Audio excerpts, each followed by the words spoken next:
Bueno, el tema que nos reúne hoy día es la presentación de lo que es la clase de parto pretérmino. Quienes habla es el doctor Edgar Sánchez del Hospital Madre Niño San Bartolomé, ginecobstetra de profesión. Vamos a abarcar los siguientes ítems en la presente charla. Definición de lo que es parto pretérmino, hablar de los factores de riesgo, predicción y prevención, así como de la evaluación, el manejo, donde está incluido lo que es tocólisis y maduración pulmonar. Ya saben ustedes estos datos, qué es un embarazo pretérmino, qué es un embarazo a término y qué es un embarazo postérmino. Hay que tener la idea clara de qué se trata, sobre todo lo relacionado a lo que es el tema de hoy día. Y el embarazo pretérmino no es más que aquel embarazo que se da entre las 20 o 22 semanas, según la literatura, hasta antes de las 37 semanas, vale decir 36 semanas con 6 días. Hay muchas clasificaciones, una de estas es el pretérmino temprano y el pretérmino tardío. El tardío por lo general se ubica entre las 34 semanas a más y el temprano antes de las 34 semanas. Hay otras divisiones dependiendo de la institución, por ejemplo la COG reconoce lo que es embarazo pretérmino tardío, es el que les he mencionado, 34 semanas hasta las 36 semanas con 6 días. La CDC reconoce esta definición, pero también agrega aquellos nacimientos que son antes de las 34 semanas, que los menciona como pretérminos tempranos. La OMS considera a los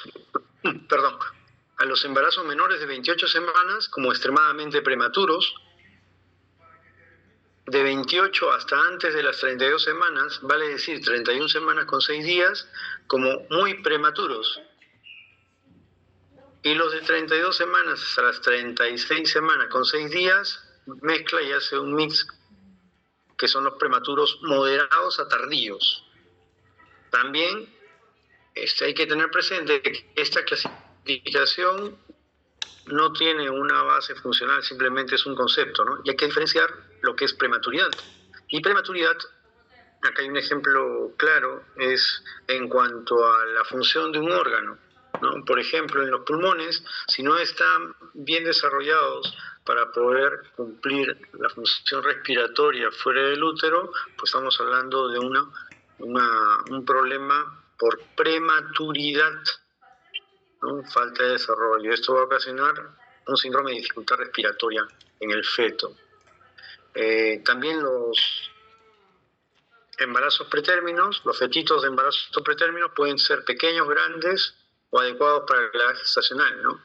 Ustedes ya conocen también los pesos de los bebitos al nacer. Esto está relacionado a fetos con un peso a término, ¿no? Peso bajo al nacer es entre 1500 y 2500, muy bajo al nacer 1000 y menor de 1500, y un peso extremadamente bajo al nacer 1000. Si un bebito pretérmino, ¿no?, nace con estos pesos, el peso tiene una relación directa con la sobrevida de ese feto. Mayor peso, mayor posibilidades de sobrevida. También tenemos lo que es la gestación periviable, la etapa periviable, que puede ser entre las 20 o 22 semanas hasta antes de las 24 semanas, ¿no? Es una etapa incierta en la sobrevida de los bebitos que pueden cursar con parto pretérmino, ¿no? Prematuro extremo, muy prematuro, moderado temprano, que es el de 32 a 33 semanas con 6 días, y el tardío, que es uno de los más frecuentes, ¿no? Cuando hay un parto pretérmino, generalmente son tardíos. Ahora, ¿qué es el parto pretérmino, no?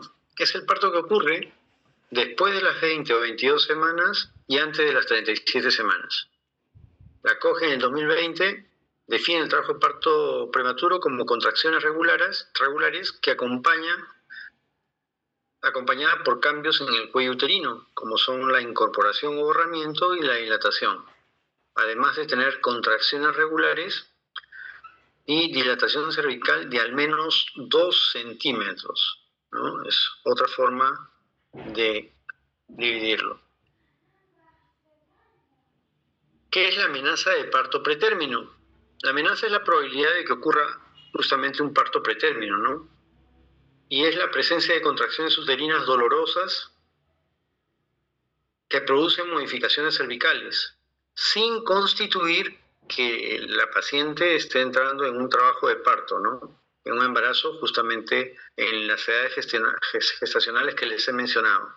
Las contracciones uterinas por lo general tienen una frecuencia de 4 en 20 o en 30 minutos u 8 en una hora. La contracción puede durar 30 segundos y por lo general persista, que tiene una persistencia de una hora. Puedo encontrar el borramiento menor del 50% y una dilatación de 2 centímetros.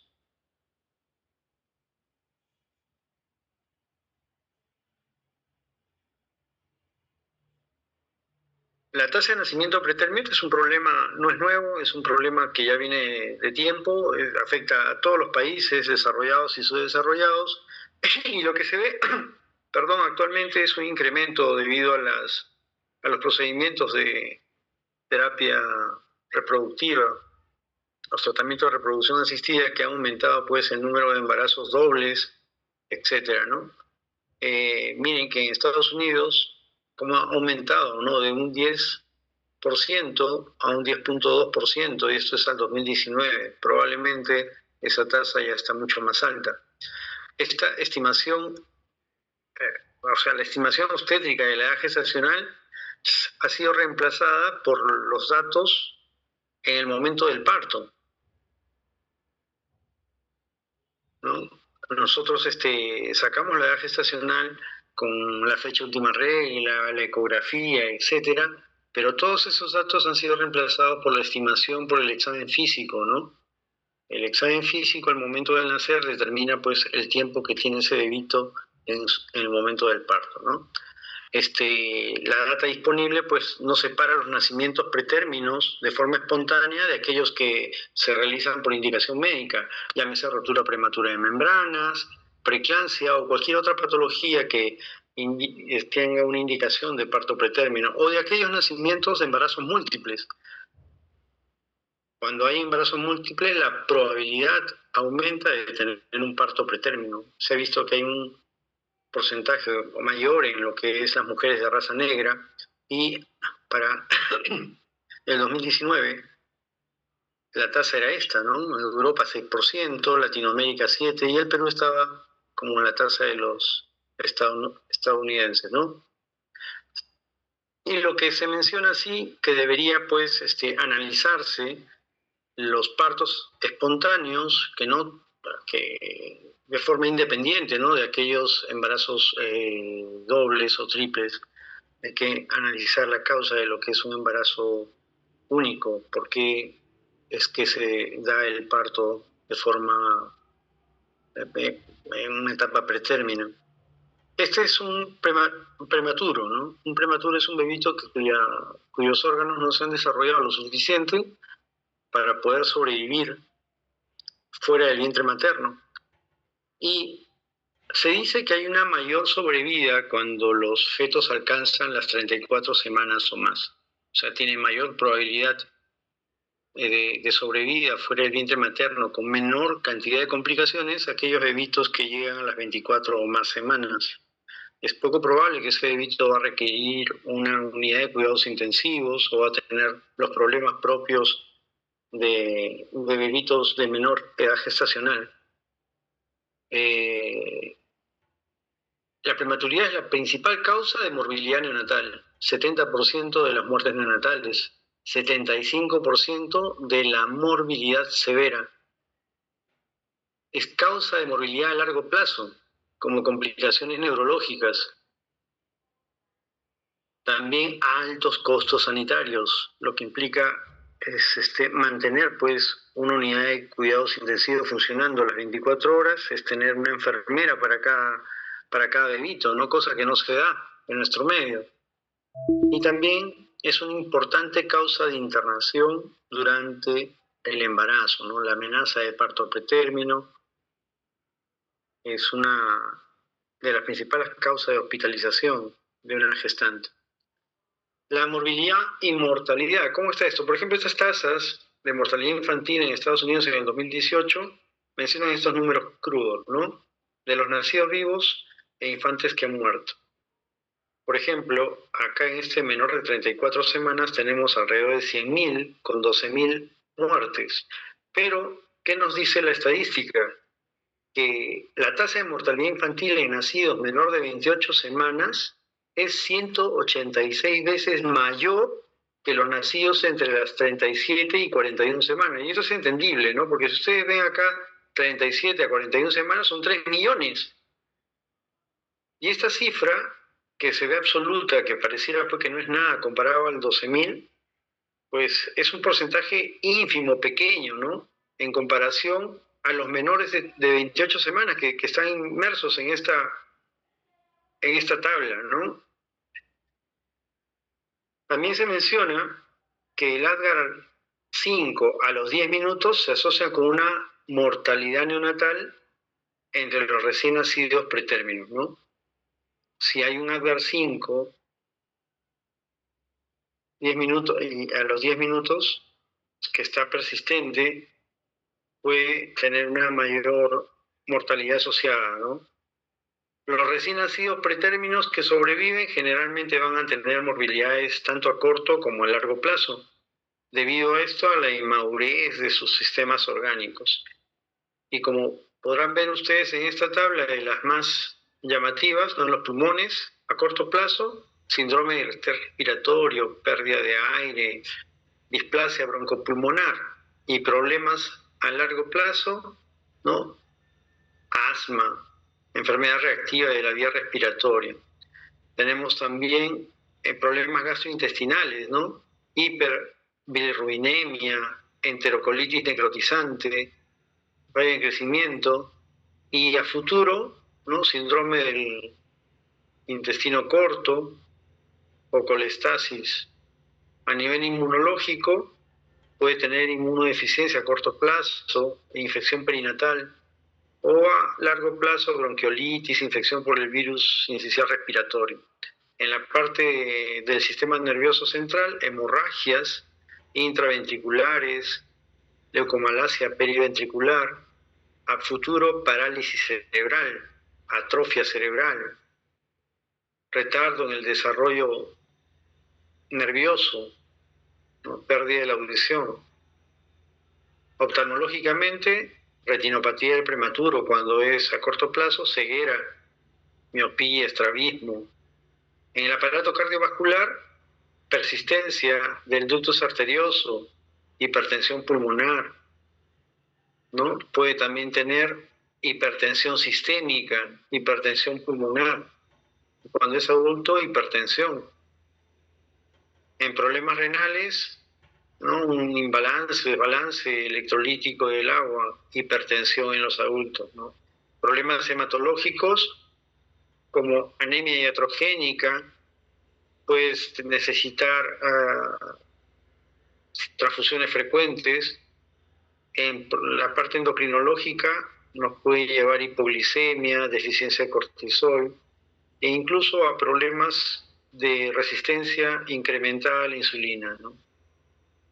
O sea, como ustedes han visto en las tablas, estos bebitos, dependiendo de la edad gestacional, pueden ser más susceptibles en mayor o menor grado a una de estas complicaciones, ¿no? Tanto a corto como a largo plazo.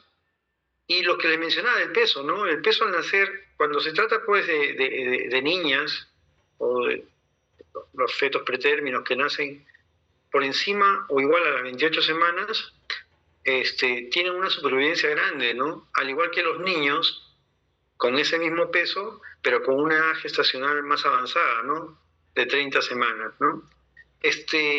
Ustedes saben que cada año hay un incremento, hay un salto en lo que es la ciencia para el manejo de ciertas patologías, y obviamente el manejo de los bebitos no está exento a ello, ¿no? Cada vez, debido a la evolución de la ciencia, están llegando a considerar, por ejemplo, a los bebitos que antes se consideraban abortos, aquellos que pesaban menos de 500 gramos, como nacidos vivos, ¿no? Porque si bien es cierto, el porcentaje de sobrevida es muy bajo, entonces estos aparatos o estos avances tecnológicos, este avance de la ciencia, está consiguiendo de que estos bebitos puedan sobrevivir.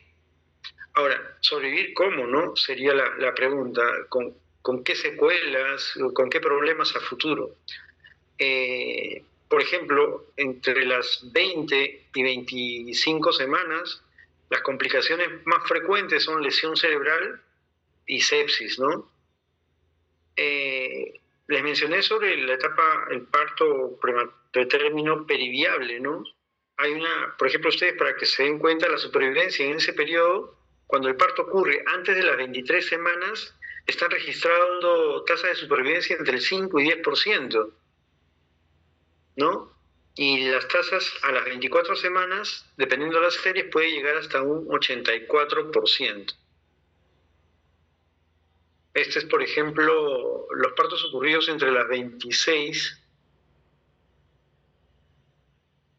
y 26 semanas. Este es un trabajo en Suecia y ahí muestran, pues, qué pasa al año de sobrevida, ¿no? Y son dos series, una que es del 2004 al 2007 y la otra del 2014 al 2016.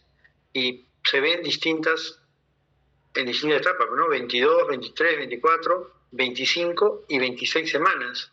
Y ustedes pueden ver, por ejemplo, en lo que es la morbilidad mayor de esos bebitos, ¿no? ¿Cuál es el porcentaje de problemas? Nos referimos a hemorragia intraventricular de grado 3 o 4, leucomalacia, enterocolitis necrotizante, retinopatía de la prematuridad o problemas pulmonares severos, ¿no? Entonces, si ustedes se dan cuenta que esos valores cambian, ¿no? De forma significativa, ¿no? Uh-huh. Nacidos vivos, la admisión a UCI es mayor, el porcentaje de niñitos muertos es menor, 35 por ejemplo en 22 semanas con 65, y de los vivos mayor porcentaje, ¿no? Sobrevida al año con admisión a UCI 58%, 30% vivos, y de todos los partos sería un 20%, ¿no? Comparado con un 3.6 antes en esa década, ¿no? En una década, miren cómo se ha conseguido la sobrevida, ¿no? 23 semanas, por ejemplo, de todos los partos, 29 a un 44. A las 24 semanas, de un 50 a un 58. A las 25, de un 67 a un 70, y a las 26, de un 72 al 81%. A medida que aumenta la edad gestacional, hay mayor posibilidad de sobrevida, menos posibilidad de complicaciones mayores, ¿no? Menos posibilidad de complicaciones mayores.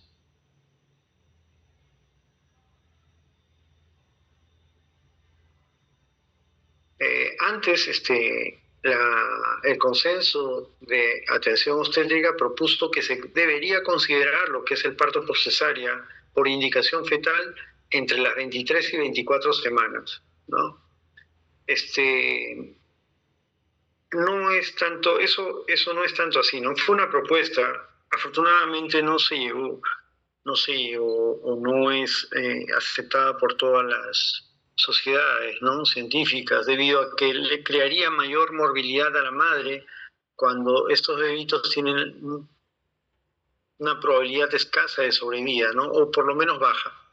Eso hay que diferenciarlo de, obviamente, en qué lugar estamos y quién es la paciente a la que vamos a ofrecer ello, ¿no? O sea, es muy difícil en nuestro medio poder ofrecer cesárea entre las 23 y 24 semanas cuando la sobrevida es casi nula. Por lo general, en términos obstétricos, a partir de las 25 semanas sí se ofrece, está recomendado realizar cesárea, ¿no? Acá está lo que les estaba comentando, no se ofrece cesárea para indicaciones fetales entre las 23 semanas y a las 24 tampoco, ¿no? Aunque hay una consideración de que si se estima de que el feto pesa 750 gramos o más, el peso es muy importante y determina mucho el manejo y la sobrevida de estos bebitos, ¿no? Y generalmente se pone en práctica el internamiento de estos bebitos, ¿no? Un tratamiento obstétrico intensivo en caso de que haya restricción de crecimiento. La atención, como les mencioné, siempre debe ser individualizada y centrada en la paciente. El 20% de estas pacientes tienen una morbilidad grave durante el parto en el periodo periviable, ¿no? Es importante tener dentro del equipo no solo el ginecostetra, enfermera o obstetriz, sino incluir a otro tipo de profesionales, ¿no? El neonatólogo es muy importante para que esté capacitado, que cuente con las herramientas necesarias para poder brindar lo mejor a estos bebitos, ¿no? Y obviamente los especialistas en salud mental, como un psiquiatra, apoyado de un oncólogo y la ayuda de un cura, ¿o no?, para apoyar a la familia desde el punto de vista religioso, ¿no?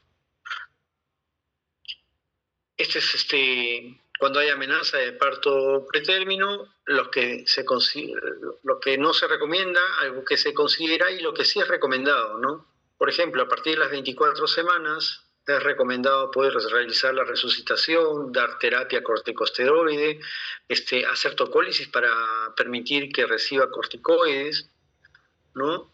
El sulfato de magnesio para neuroprotección, dar antibiótico y profilaxis contra el estreptococo del grupo B. Acá la cesárea por indicación fetal ponen recomendado, pero este recomendado es a partir de las 25 semanas, más no así de las 24.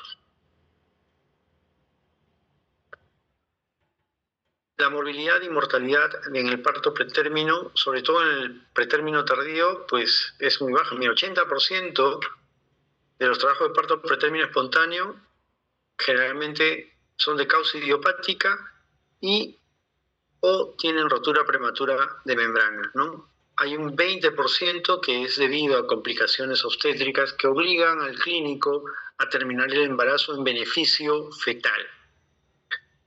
Las tasas de morbilidad y mortalidad siempre han sido mayores y van a seguir siendo en comparación a los recién nacidos de parto a término. Los resultados adversos en la tasa de mortalidad neonatal generalmente están en relación al desarrollo neurológico. En esta torta ustedes pueden ver, ¿no?, que los pretérminos tardíos son los más frecuentes, ¿no? Un 73%. De ahí siguen los tempranos con 12%. Y los muy extremos, 28, menos de 28, 6%. Dentro de las causas, el parto pretérmino espontáneo es un 45%, es la mayor causa, ¿no? Y la debida a rotura prematura de membranas es el otro tanto, ¿no? Ambos son el 80%. 80% de la causa de parto pretérmino de forma espontánea y RPM. Y las otras son las de indicación médica, ¿no? Ya sea hipertensión, preeclampsias, desprendimiento de placenta, hemorragia de la segunda mitad del embarazo, ¿no? O alguna otra complicación que obligue a terminar el embarazo. Entonces, de las causas de parto pretérmino tenemos de las causas directas el parto espontáneo con membranas íntegras y la rotura prematura de membranas, que son los que vamos a abocarnos, ¿no? Porque los partos por indicaciones, ya sean maternos y o fetales, no forman parte de nuestro tema. Dentro de las causas del parto pretérmino tenemos pues desórdenes vasculares, infección, el estrés, la sobredistensión uterina, hay causas no conocidas, ¿no? La pérdida de la tolerancia materno-fetal, causas senescentes de la decidua y enfermedades del cuello uterino, problemas cervicales, ¿no? Todos ellos van a desencadenar en un parto pretérmino espontáneo. Entonces, la sobredistensión uterina, que es un estrés mecánico, ¿no?, del miometrio, y esto va a producir una cascada endocrina que va a llevar a un proceso inflamatorio y a la presencia de contracciones.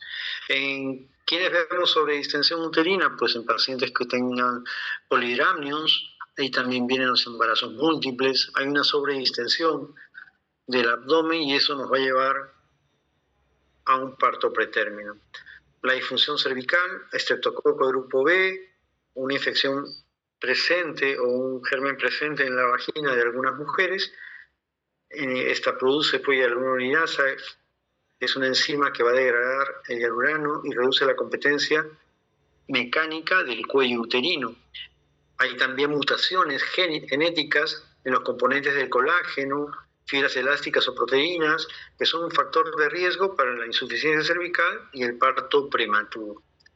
Dentro de las posibles causas, la infección intraamniótica, ya sea la adquirida de forma transplacentaria, a través de las trompas o vía ascendente, van a producir endotoxinas que van a recabar o van a estimular que en las células amnióticas se liberen citoquinas, ¿no? Estas citoquinas, que es como parte de una respuesta inflamatoria, impulsan la patogénesis del parto prematuro, ¿no?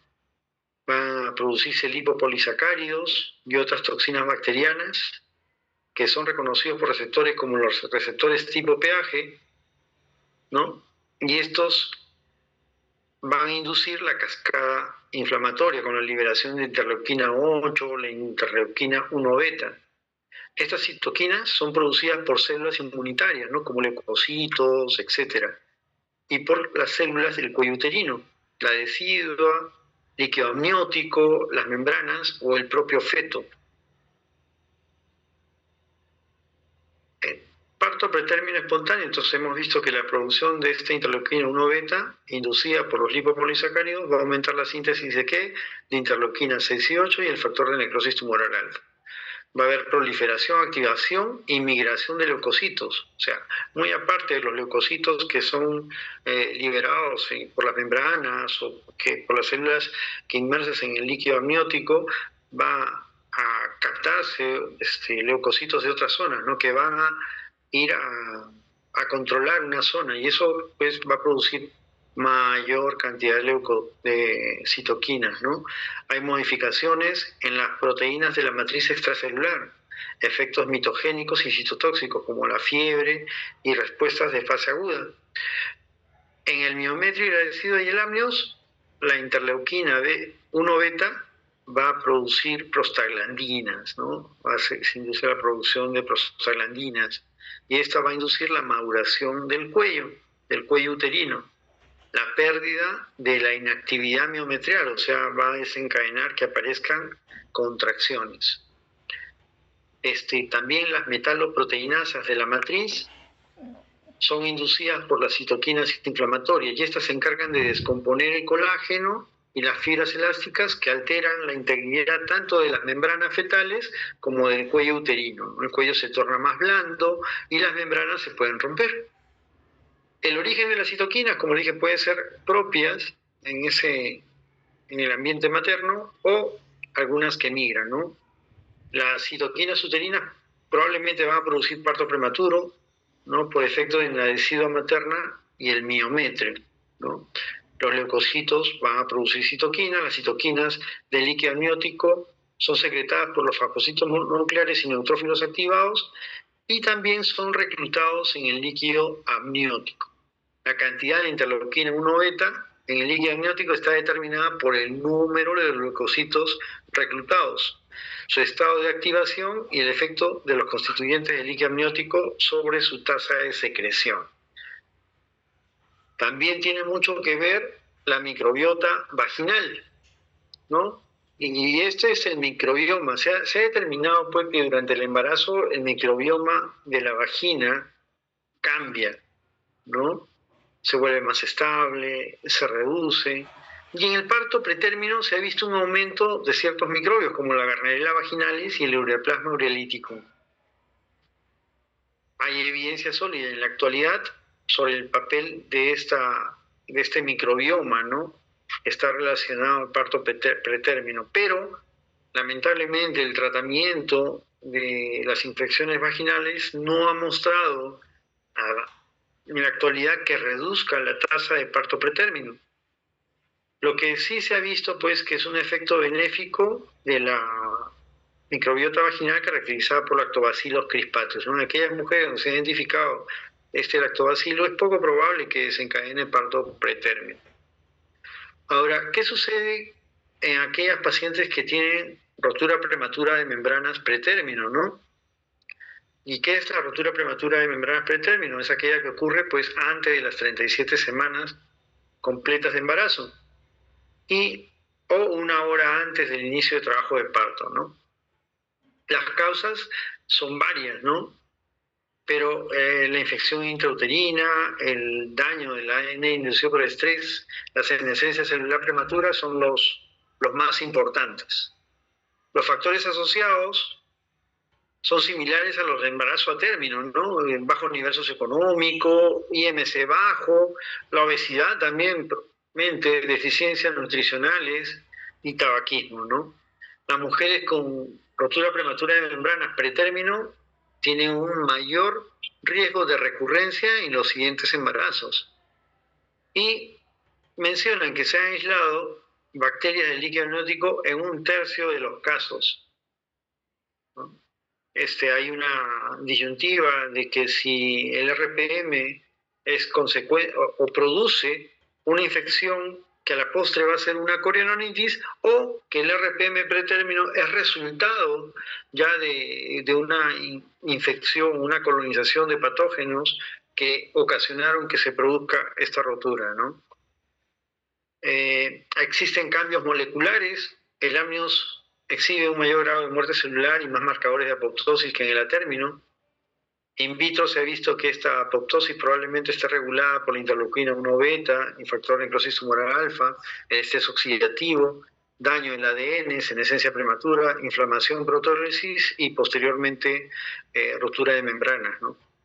La rotura de membranas aumenta la actividad de la trombina y esto de las metaloproteasas de la matriz y la síntesis de prostaglandinas, ¿no? Eso va a producir degradación del colágeno y posteriormente una rotura de membranas. El factor de necrosis tumoral aumenta la liberación de fibronectina fetal por las células del amnios y estas se unen a los receptores tipo PAG4 de las células mesenquimales del amnios para activar la cascada de señalización, aumentando prostaglandinas y una actividad elevada de las metaloproteasas. Esta prostaglandina va a producir un reblandecimiento del cuello y la actividad elevada de las metaloproteasas lo que va a ocasionar es una descomposición del colágeno y de las membranas fetales, lo que va a llevar al final a una rotura de membranas. También se ha mencionado que el estrés materno puede condicionar un parto prematuro. ¿Y qué es el estrés? Pues una condición patológica que perturba el funcionamiento fisiológico o psicológico normal de las personas.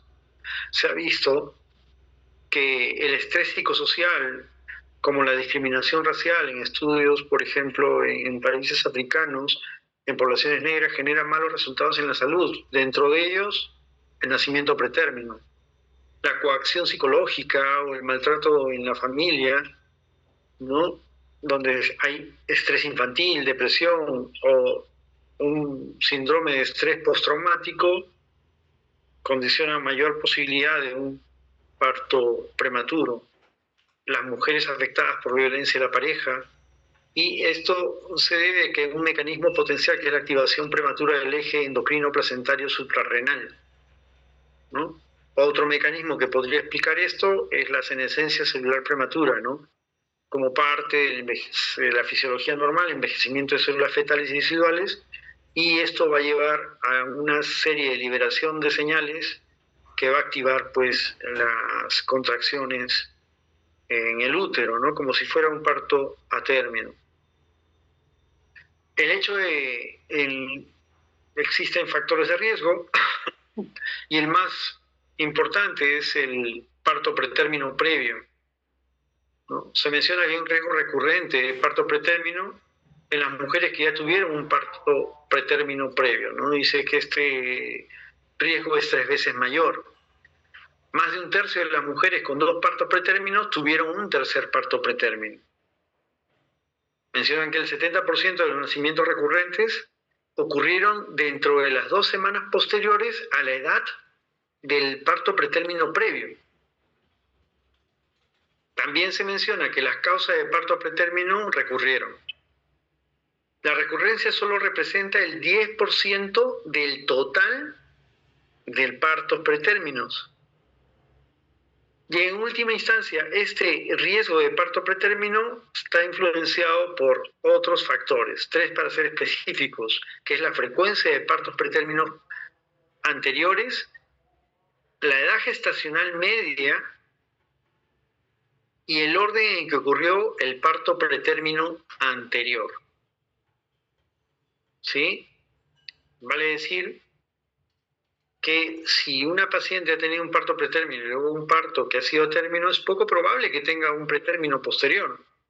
Pero si una mujer que ha tenido un parto a término y luego ha tenido un pretérmino y está embarazada, es muy probable que ese embarazo acabe en un parto pretérmino 2 semanas de repente posteriores a la fecha en que ocurrió el anterior. Factores relacionados al embarazo, la amenaza de aborto al comienzo del embarazo me dice que se reasocia a tasas más altas de resultados adversos posteriores, ¿no? Como parto pretérmino, desprendimiento de placenta normoinserta, pérdida del embarazo antes de las 24 semanas. Una relación, no es una relación causal, sino que está asociado como un factor de riesgo asociado, no directo, ¿no? Las malformaciones congénitas también se asociaron a nacimientos con partos pretérminos y recién nacidos de bajo peso. Y el embarazo múltiple. Esto sí tiene una relación directa, ¿no? Factores del estilo de vida, o sea, ¿qué hace la señora que podría condicionar un aumento de partos pretérminos, ¿no? El peso materno, ya sea muy delgadas o las obesas, la edad materna o muy joven o de edad muy avanzada, la pobreza, estatura baja, deficiencia de cierta vitamina como la vitamina C, el uso de tabaco, el aumento inadecuado de peso materno y el uso de drogas ilícitas está asociado a lo que es la posibilidad de un parto pretérmino. Lo que es el trabajo y la actividad física, muchas pacientes piensan, ¿no?, que si el trabajar es algo dañino o perjudicial para su embarazo, ¿no? Y eso no es así. Pero sí es cierto y vale la pena reconocer que el trabajar a altas horas de la noche y hacer un trabajo que cause mucho cansancio, que sea un trabajo muy intenso, muy severo, sí podría estar relacionado a un mayor riesgo de parto pretérmino, ¿no? El ejercicio aeróbico es seguro y no está asociado a parto pretérmino, y así lo reconoció la COG, ¿no? La actividad física en el tiempo libre se asocia con un riesgo reducido de parto pretérmino. Es muy importante hacer ejercicio físico, y la paciente que si tiene costumbre de practicar algún deporte previo al embarazo y lo quiere seguir haciendo durante el mismo, lo puede hacer con total normalidad. Obviamente que si es que no tiene pues alguna patología que le impida ello, ¿no? Si no, es libre de hacer su actividad física. Obviamente que el embarazo, poco a poco, los cambios que ella va a presentar van a limitarla en el aspecto físico de poder realizar alguna actividad, ¿no? Pero no se le puede prohibir a una paciente realizar actividad física, ¿no? Dentro de los factores de riesgo también están los factores genéticos, ¿no? Existen familias donde ha habido recurrencia de parto pretérmino y a veces están asociadas con variantes comunes de genes como el EBF1, EFCC, el AGTR2. Estos genes tienen un origen europeo, probablemente, ¿no? Aquellas pacientes que tienen estos variantes o estos genes pueden concurrir en un parto pretérmino, ¿no? Se decía que la enfermedad periodontal, dentro de ella la gingivitis, causa un parto pretérmino, ¿no? En cierto tiempo se hacía un enfoque a la paciente gestante de que tenía que pasar por el odontólogo sí o sí, de forma obligatoria, ¿no? Para que tenga pues su dentadura ningún proceso infeccioso. Pero en el tiempo se ha tratado pues estos problemas y la tasa de parto pretérmino sigue igual, o sea, no ha habido una disminución de la tasa de partos pretérminos. También el periodo intragenésico corto en relación a un parto pretérmino previo.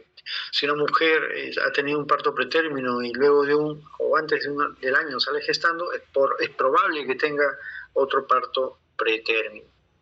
La infección, ¿no?, es una de las causas o factores de riesgo, sí, asociados a lo que es parto pretérmino. Aún así, no se recomienda la profilaxis antibiótica en los embarazos normales, ¿no? Tampoco se ha visto que la vaginosis bacteriana, si bien es cierto, se ha demostrado su asociación con el trabajo de parto pretérmino, la ruptura de membranas, incluso la presencia de corionionitis, ¿no? Lamentablemente, pues, las pruebas de detección y los tratamientos precoces no han evitado que ocurran partos pretérminos. A razón de la pandemia que nos afectó en el 2020 por 2 años, el COVID-19, los primeros informes daban de un aumento en la tasa de nacimientos pretérminos, ¿no? Pero no debido a la enfermedad, sino que muchas mujeres con infección grave era necesario pues, que se termine el embarazo para que ellas puedan tener un mejor tratamiento. Aún así, en la mayoría de series no se vio que este COVID-19 fuera la causa de partos prematuros, ¿no? Muchos de los prematuros que hubieron fueron por indicación médica, ¿no? Y a veces una indicación médica que no estaba sustentada en la información que se tenía en ese momento.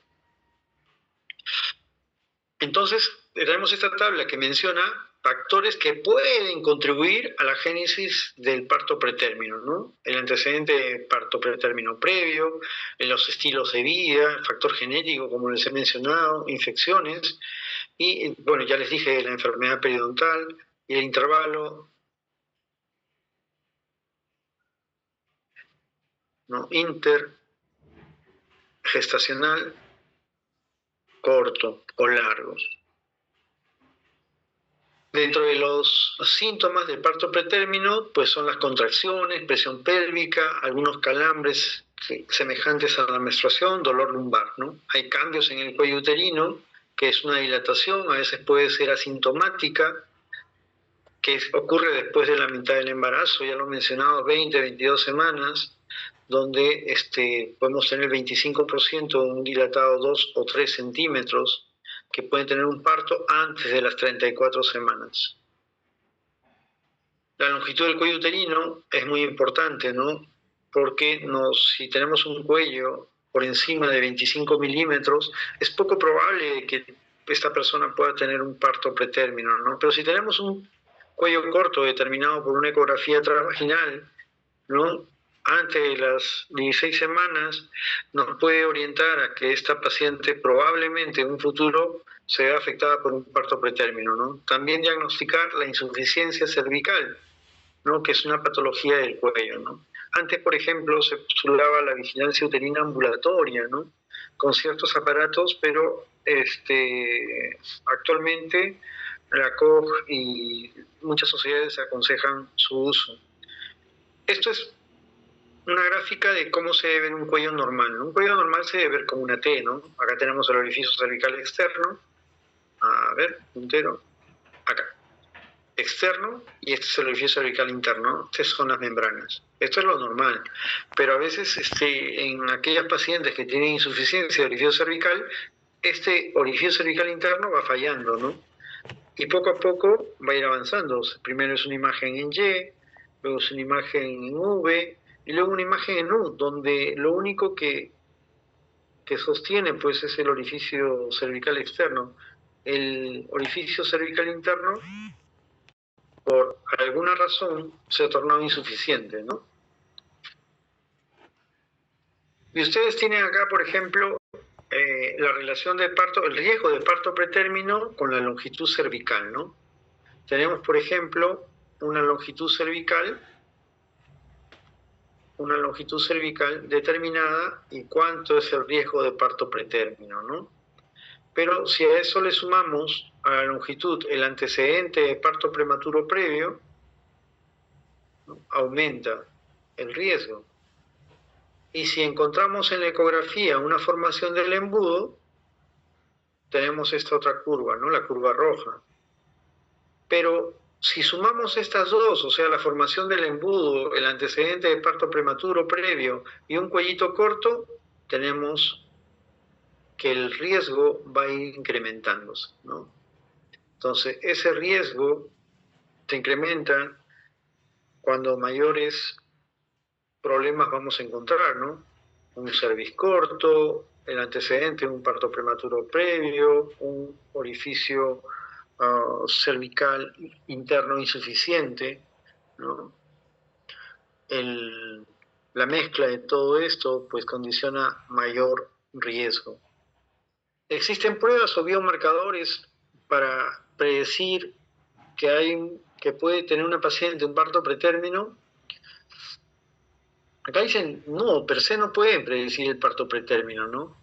Pero sí existe un valor que es muy importante en estas pruebas, ¿no? Acá tenemos factor de necrosis, perdón, fibronectina fetal, tenemos el factor de crecimiento ligado a la proteína 1, similar a la insulina fosforilada, tenemos la alfa-microglobulina 1 placentaria, y ustedes pueden ver, pues, la sensibilidad, ¿no? Miren, uno siempre mira sensibilidad, uy, es alta, pero el kit de esta tabla no es ver la sensibilidad, sino ver el valor predictivo negativo, ¿no? Si la prueba me sale negativa, ¿qué tan probable es que ocurra? Y miren, ustedes tienen un valor predictivo alto, y sobre todo alto en lo que es la alfa-microglobulina 1 placentaria, ¿no? A los 7 días, 97%, 93% a los 14 días. Esta es una de las pruebas más sensibles. Aún así, los colegas piden fibronectina fetal alta, en la secreción vaginal, y si sale mayor o igual, positiva o mayor a 50 nanogramos por mililitros en este periodo de tiempo, 8 o 22 semanas, puede ser un factor predictivo de parto pretérmino. ¿Cuál es el gran objetivo de la charla? Pues prevenir el parto pretérmino. Entonces, todo está encaminado a prevenir el parto pretérmino. ¿Conocemos las causas? Bueno, las causas así para determinar cuál es la razón por la cual se desencadena todo esto, pues no se sabe. Si no, no habría parto pretérmino, ¿no?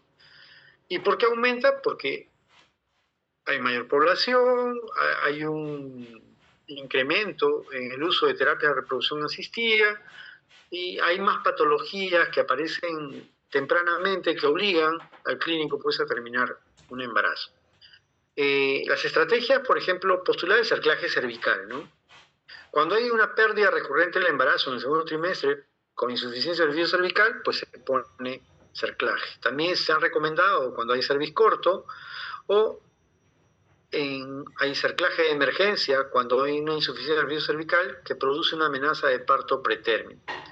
La COG, ¿qué dice al respecto?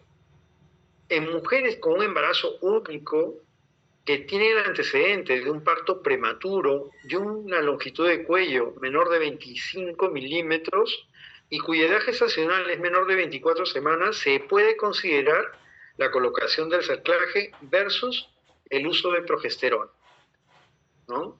Entonces dicen que no es que no se ponga, sino que se puede considerar. Y ustedes ven acá, pues, varios estudios donde compararon, pues, el cerclaje versus no cerclaje. Y si bien es cierto, todos tocan la línea, los entendidos dicen que sí, que el cerclaje colocado en aquellas mujeres que han tenido ya un parto pretérmino con una longitud de cervix menor de 25 milímetros es significativamente provechoso. Entonces, se hace, ¿no? Se coloca, esa es la indicación. También tenemos la progesterona para profilaxis en cuanto a lo que es prevención de parto pretérmino. En el parto humano, ustedes saben que los niveles de progesterona materna durante el embarazo se mantienen pues elevados, ¿no? Hay una abstinencia funcional de la progesterona y esto es mediada por la disminución de la actividad de sus receptores. O sea, una disminución de los receptores va a producir pues una menor aprovechamiento, un menor funcionamiento de la progesterona para evitar lo que es un parto pretérmino. Entonces, ¿qué mencionan ellos? Que administrar progesterona pues previene lo que es el parto pretérmino.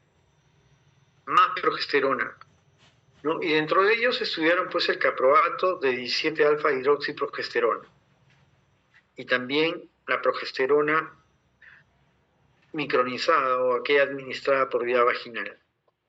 La COG y la Sociedad de Medicina Materno-Fetal, ¿no?, dijeron que la prevención del parto prematuro en mujeres con antecedentes de algún parto pretérmino previo y que no habían tenido, o aquellas que no habían tenido ningún parto prematuro previo, pero que tenían cuello corto identificado por ecografía, se pueden ver beneficiadas, ¿no?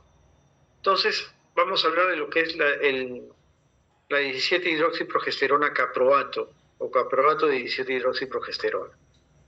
Este compuesto fue aprobado por la FDA según un estudio de la red de la Unidad de Medicina Materno-Fetal. Se vio que había una recurrencia de parto pretérmino disminuida con relación al placebo, ¿no? 36% de recurrencia y el placebo tenía 55%. Pero lo que no nos dijeron en este estudio es que había un sesgo, porque en el grupo de placebo había mayor porcentaje de mujeres que habían tenido más de 2 partos pretérminos previos, más no así el grupo de estudio, ¿no? 28 versus 41. La dosis que se colocó era una dosis empírica de 250 miligramos, la marca era Makena y el medicamento era caro. El metabolismo de este caproato de 17-hidroxiprogesterona es desconocido. Utiliza el sistema enzimático CYP3A, que si hay inhibición o insuficiencia hepática no se ve afectado, ¿no? Hay una afinidad de 30%, la vida media de 16 días y atraviesa la barrera placentaria hasta los 44 días. Se hicieron otros estudios de este principio activo, como el estudio PROLONG, y se descubrió que este medicamento carece de eficacia para prevenir el parto pretérmino recurrente. Aún así, la ACOG, en sus publicaciones del 2019 y 2021, y la Sociedad de Medicina Materno-Fetal en el 2020, respaldaron su uso, ¿no?, para la prevención de partos recurrentes en mujeres con embarazos únicos. Pero no podían ocultar pues los hallazgos de ese estudio, ¿no? Ustedes ven acá caproato de 17-hidroxiprogesterona y el placebo, ¿no? Mujeres que no recibieron absolutamente nada. Y como ustedes pueden ver en las cifras que están entre paréntesis, ¿no?, la población fue similar, espontáneos hubo en la misma cantidad, ¿no?, de partos indicados pretérmino, también la misma cantidad. Había más población en lo que es aquellos que recibieron caproato de hidroxiprogesterona, ¿no? Y también, miren, parto pretérmino antes de las 37, espontáneo indicado, número de análisis, y morbilidad y mortalidad, muerte, igualito, ¿no? Displasia broncopulmonar, distrés respiratorio, enterocolitis necrotizante, hemorragia intraventricular y sepsis. No hubo ningún cambio o ninguna mejora en usar 17-hidroxiprogesterona caproato con el placebo. Afortunadamente hay otras progesteronas, como la progesterona micronizada, que se coloca 200 miligramos, ya sea en fondo de saco vaginal, con cervix corto menor o igual de 25 milímetros. Progesterona gel vaginal también, 90 miligramos de uso en cervix corto. La COG concluyó que el cribado universal de la longitud cervical en mujeres sin un parto pretérmino previo no es obligatorio. O sea, no es necesario medir la longitud de cervix en aquellas mujeres que nunca han tenido un parto pretérmino previo. Y esta se puede considerar que es la cervicometría, en el contexto de un tratamiento con progesterona vaginal probablemente. En el estudio Optimus se hicieron la siguiente pregunta. ¿La profilaxis con progesterona para prevenir el parto pretérmino mejora los resultados? Bueno, la respuesta fue en aquellas con un parto espontáneo previo o con una longitud cervical con un resultado positivo a la fibronectina fetal, combinado con algunos otros factores de riesgo clínico para el parto prematuro, no hay menor riesgo ni resultados adversos neonatales. O sea, se puede usar la progesterona con total seguridad. Y estos investigadores compararon pues las diferentes progesteronas con ¿no? Hicieron estudios y esa tabla un poco que compara el uso de las diferentes progesteronas con el 17-hidroxiprogesterona caproato. Y como ustedes ven acá en la longitud de cuello, menor de 15 milímetros, de 10 a 20 milímetros, y acá ni siquiera pues hay cervix corto, ¿no? Menor de 30 milímetros. Embarazos únicos, pacientes nulíparas, o sea, sin antecedente de parto pretérmino. En cambio, en los otros grupos, 15% de parto pretérmino, 13% de antecedente de parto pretérmino, ¿no? O sea, hasta gemelares, no solamente embarazos únicos, ¿sí? Era más dispersa la muestra, es una muestra, podría ser representativa, ¿no? ¿Y qué se vio, no? Que administraron, pues, progesterona micronizada, el otro progesterona en gel, y acá 17-hidroxiprogesterona intramuscular, ¿no? Y como ustedes pueden ver, pues, progesterona versus placebo, pues, dar progesterona micronizada disminuyó la posibilidad de parto pretérmino, ¿no? Igual en el otro, ¿no? 9% de grupo de estudio, 16% de grupo control, más no en este estudio de Grothman del 2012, donde ponen 25% en los que recibieron 17-hidroxiprogesterona caproato versus un 24% de placebo. Entonces vale decir que existen otras alternativas que son mucho mejores que el medicamento recomendado por ciertas instituciones. También se planteó que la aspirina, al ser un inhibidor de la ciclooxigenasa con actividades antiinflamatorias y antiplaquetarias, podría reducir la probabilidad de tener un parto pretérmino a dosis bajas. Se hizo un estudio con casi 12.000 mujeres nulíparas, ¿no? En países de bajos ingresos y medios. Se dio 81 miligramos y otro grupo placebo, entre las 6 y 13 semanas de gestación.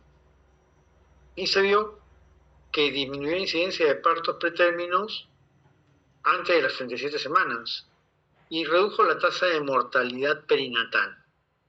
Pero en este estudio no se diferenció el parto pretérmino espontáneo de aquel indicado médicamente, ¿no? No hubo esa diferencia.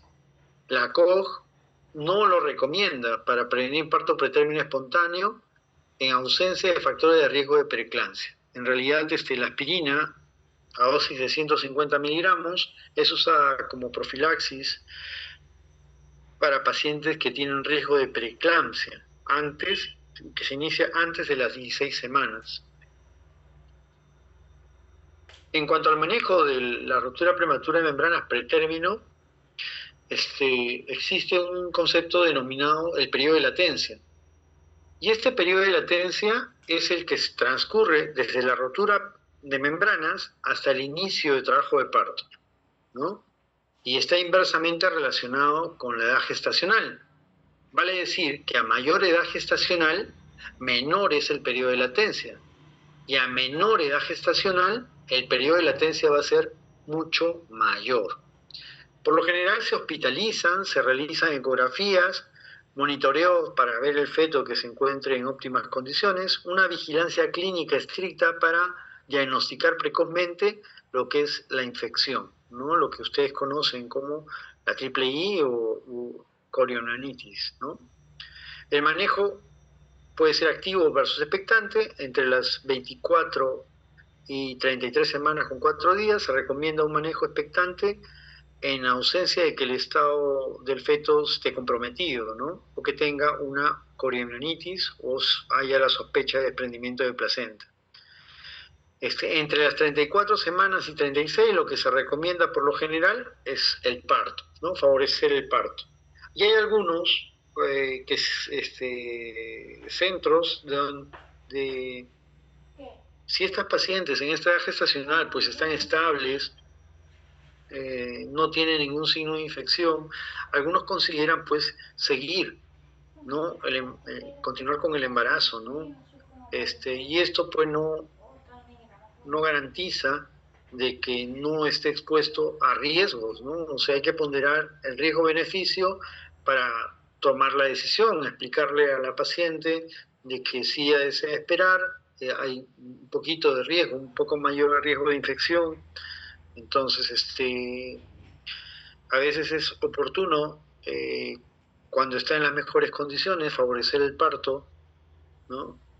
Para evitar los riesgos de infección.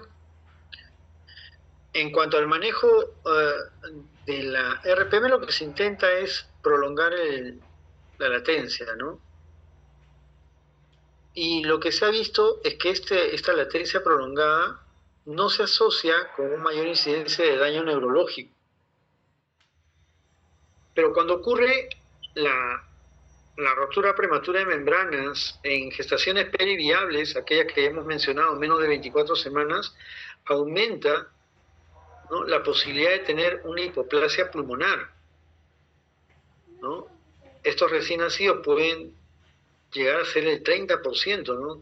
Con pulmones que no se han desarrollado del todo debido a que no ha habido líquido que pueda expandir sus alveolos, ¿no? Y esos neumocitos tipo 2, favorecerse de esto para desarrollarse de forma adecuada y producir su surfactante. Entonces, puede ser manejo expectante temprano, dependiendo de que si es que tiene pues oligohidrano, y este oligohidrano es severo, ¿no? Porque en otras gestaciones también puede producir deformaciones, ¿no? Y esas deformaciones se ven a nivel de las extremidades por compresión, no tiene el feto una posibilidad de moverse libremente, entonces la compresión o la poca movilidad hace que sus extremidades, estamos hablando de miembros superiores e inferiores, se puedan ver afectados y deformados, ¿no? La infección es otro de los temores cuando hacemos el manejo del RPM pretérmino antes de las 34 semanas, ¿no? ¿Cómo se diagnostica? Pacientes que son febriles, una temperatura mayor o igual a 38 grados. En el 2015, ¿no?, Nietzsche sugirió cambiar el nombre de esta afección a infección e inflamación intramniótica, la triple I. La COG ha ido revisando las definiciones como los umbrales de temperatura para la infección intramniótica. Y ellos ponen que una temperatura de 39 grados o más es definitivamente, en ausencia de unas causas de infección probable, es un signo inequívoco de sospecha de infección intramniótica. En cambio, cuando hay temperaturas de 38 a 38,9, se le tiene que sumar algún factor de riesgo clínico, ¿no?, para poder determinar de que si este paciente puede tener corionitis, ¿no?, como por ejemplo el hemograma, alteración en el monitoreo fetal, el teñido de líquido amniótico con meconio, ¿no?, puede ser uno de los signos que me hagan sospechar de que esta paciente puede tener una corionitis. Una fiebre materna aislada es cualquier temperatura entre 38 y 38,9, pero no hay factores de riesgo asociados, ¿no? O sea, esta paciente no tiene por rotura prematura de membranas, no hay un hemograma alterado, etc. Entonces, es poco probable que se trate de una corionitis, pero aún así, una paciente que tiene una fiebre, que no tiene una causa explicable en ese momento, pues se debe considerar que tiene una corionitis y manejarla como tal.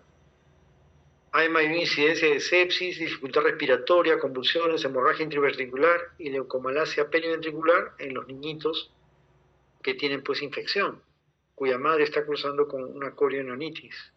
También mayores tasas de parálisis cerebral. En cuanto al tratamiento, por ejemplo, se revisaron 3 ensayos, evaluaron el uso de antibióticos antes de las 35 semanas y solo 3 de 10 resultados mencionaron que estos son posiblemente benéficos, ¿no? Menos mujeres desarrollaron corionitis, menos recién nacidos desarrollan sepsis, el embarazo se prolongó con mayor frecuencia 7 días, ¿no? Pues por el periodo de latencia, por el uso de antibióticos. Sin embargo, la tasa de otros resultados neonatales como la supervivencia, dificultad respiratoria, no se vieron afectadas, ¿no? La terapia antimicrobiana poco o nada tiene que ver con el desarrollo de la función respiratoria, ¿no?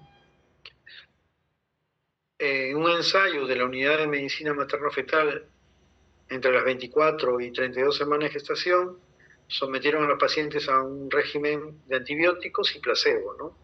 Y ellos, ¿qué notaron? ¿No? Que la ampicilina intravenosa y la eritromicina dada cada 6 horas, ambos medicamentos, durante 48 horas, seguidos por amoxicilina y eritromicina oral durante 5 días, sí tuvieron, ¿no?, un valor significativo en la cantidad de recién nacidos con dificultad respiratoria, enterocolitis necrotizante y resultados adversos compuestos, ¿no? También el periodo de latencia fue más largo, ¿no? Y eso se le atribuye generalmente a la presencia de eritromicina. Los corticoides es otro de los tratamientos o parte del manejo en los bebitos pretérminos con RPM, ¿no? O sin él. Hay un ciclo de corticoides, ¿no?, para mujeres que se da entre las 24 y 34 semanas. Y ese ciclo depende del corticoide que usemos, ¿no? Ustedes saben que se usa la dexametasona o bien la betametasona, ¿no? Es recomendado por la mayoría de guías de práctica clínica y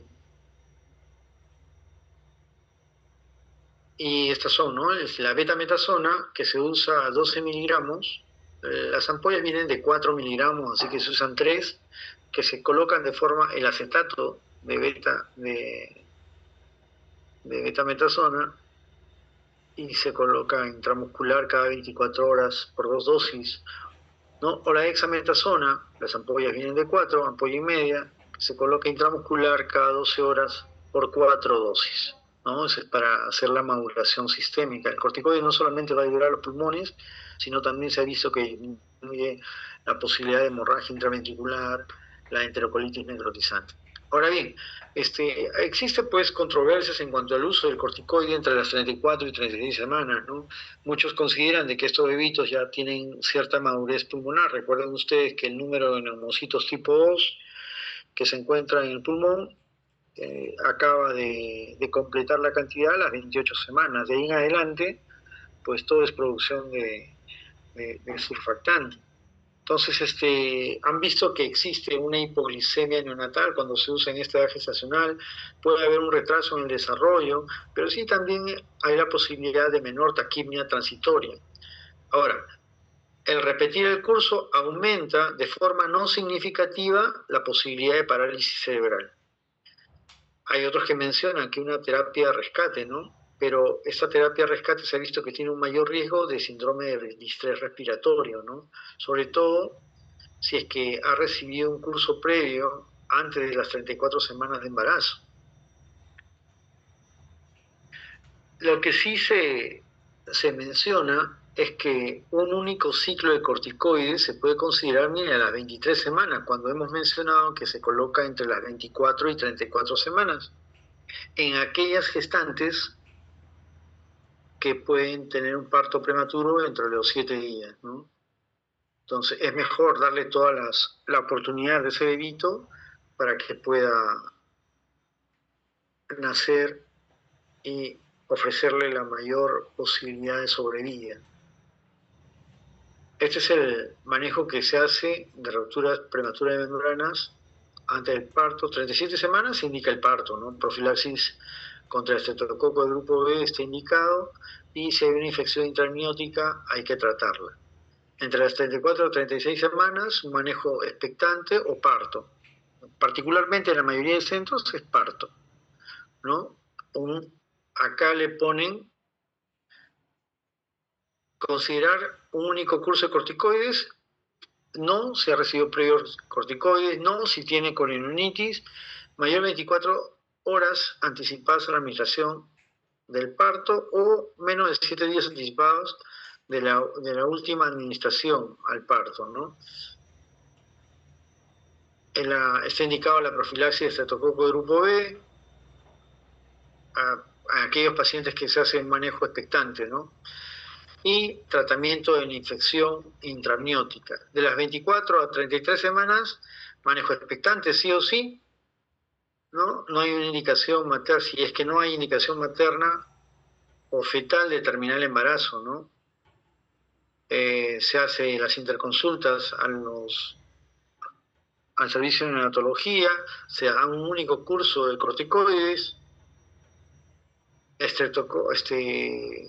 profilaxis, acá también se screening de estreptococo grupo B, que no se hace en nuestro medio, antibióticos para prolongar el periodo de latencia y que puedan recibir su corticoide, ¿no? Neuroprotección con sulfato de magnesio.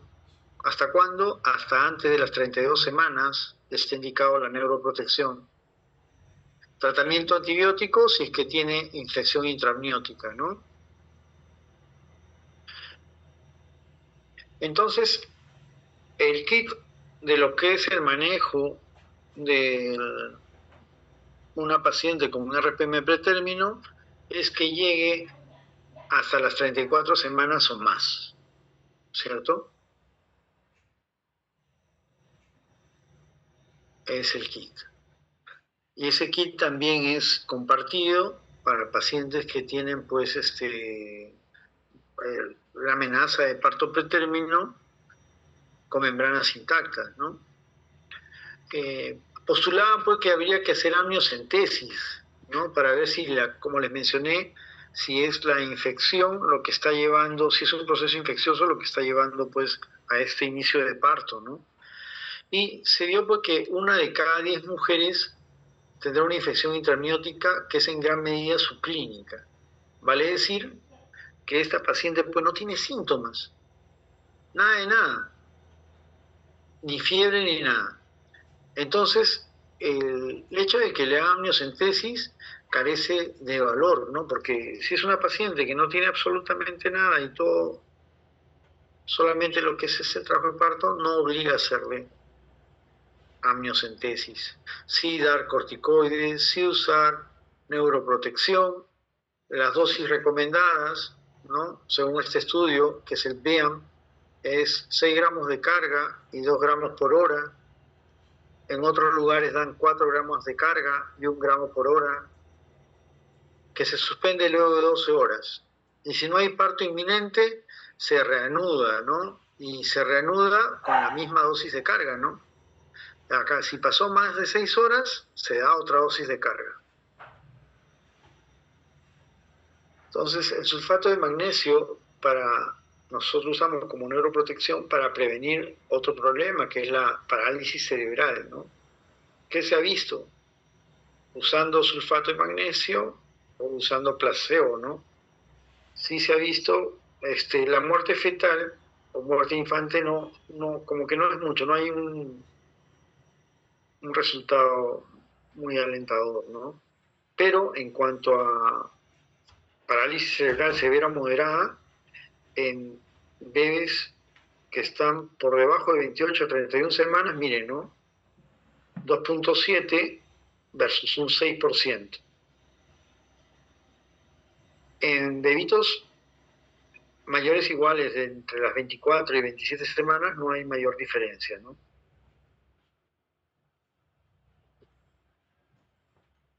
No hay mayor diferencia.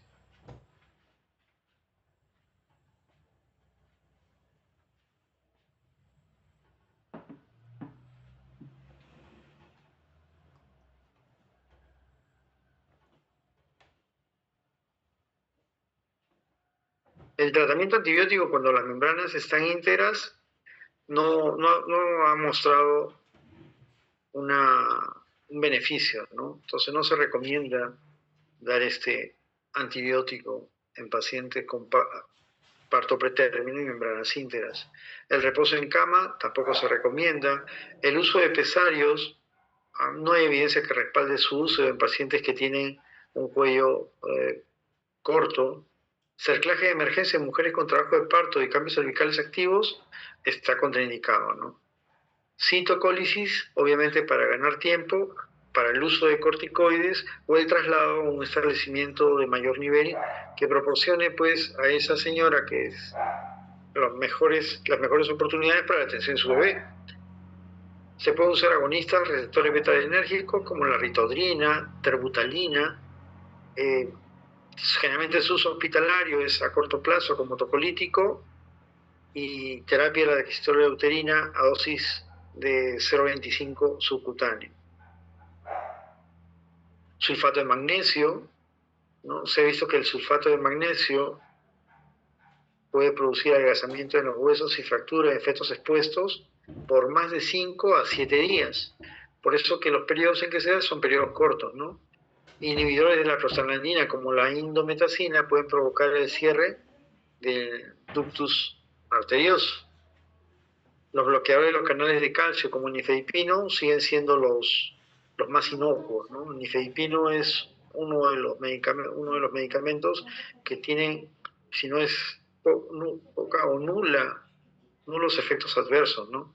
Hay otros agentes como el atosiban y el óxido nítrico, ¿no? Ustedes ven acá una tabla donde están pues los diferentes medicamentos que nosotros usamos para tratar de ceder o disminuir las contracciones, ¿no? Hay efectos maternos y hay efectos como los que menciona acá, el efecto que produce, por ejemplo, el nifedipino, ¿no? Sin efectos adversos conocidos. Es el mejor, ¿no? El mejor por lo que no produce nada al feto. Entonces, en lo que es el trabajo de parto y la atención del parto, o sea, ya hemos tratado de prevenir, hemos dado antibióticos, corticoides en las pacientes con RPM, hemos dado corticoides en las pacientes con membranas íntegras, se ha investigado alguna causa del por qué se está dando el parto pretérmino, hemos puesto neuroprotección y a pesar de eso, pues las contracciones siguen, ¿no? Entonces se hace un monitoreo electrónico continuo. Hay que tener especial cuidado cuando el feto tiene taquicardia fetal, o también la madre, ¿no? Porque en pacientes que han tenido rotura de membranas, esto podría sugerir porque tenga pues una infección intramniótica, ¿no? Y eso es el preludio para sepsis a futuro, ¿no? O sepsis de la mamá. La acidemia intraparto puede intensificar algunas de las complicaciones neonatales, generalmente aquellas atribuidas al parto pretérmino en recién nacido con menos de 34 semanas de gestación, un pH de arteria umbilical menor de 7. Las infecciones por el estreptococo de grupo B son frecuentes y peligrosas en el recién nacido prematuro y se debe proporcionar profilaxis, sobre todo en aquellas pacientes con RPM. Para el parto, los datos de los resultados perinatales no respaldan la episiotomía de rutina, o sea, no es que la episiotomía me va a favorecer que el bebito pues tenga menos problemas. La hemorragia intraventricular no se da porque el bebito pasa por el canal del parto, se da por problemas de oxigenación. La hipoxia sí puede causar una hemorragia intraventricular, ¿no? Tampoco contraindica, ¿no? No es que nosotros debemos el uso de forceps en estos bebés, ¿no? No respaldan los datos el uso de forceps. Entonces, ¿qué necesitamos para la atención del parto? Personal competente en técnicas de reanimación para los bebitos, ¿no? O sea, un equipo de neonatólogos entendidos y que estén predispuestos a dar la atención inmediata al recién nacido, ¿no? Y reanimarlo si es que lo requieren. hay obviamente, una mejor tasa de supervivencia para los bebitos que si nacen pues en un hospital de, de, de mayor nivel, ¿no? En esto, como San Bartolomé, la maternidad, ¿no? No así pues en una posta o en provincias. Entonces, cuando hay la posibilidad, ¿no? Nosotros también tenemos que ver la posibilidad de aceptar estos bebitos donde más se puede hacer por ellos, en Lima, en estos hospitales grandes, y no dejarlos pues sin esa posibilidad de tener una atención especializada, ¿no? Los recién nacidos prematuros generalmente presentan un sangrado, ¿no? En la matriz germinal intracraneal, ¿no? Que puede extenderse a una hemorragia intraventricular más grave. Acá lo que les comenté, ¿no? Se planteó la hipótesis de que el parto por cesárea evita el trauma en el trabajo de parto vaginal, ¿no? Y esto no ha sido pues validado, ¿no? El parto por cesárea solamente está reservado para el diagnóstico obstétrico, ¿no? Muchas gracias.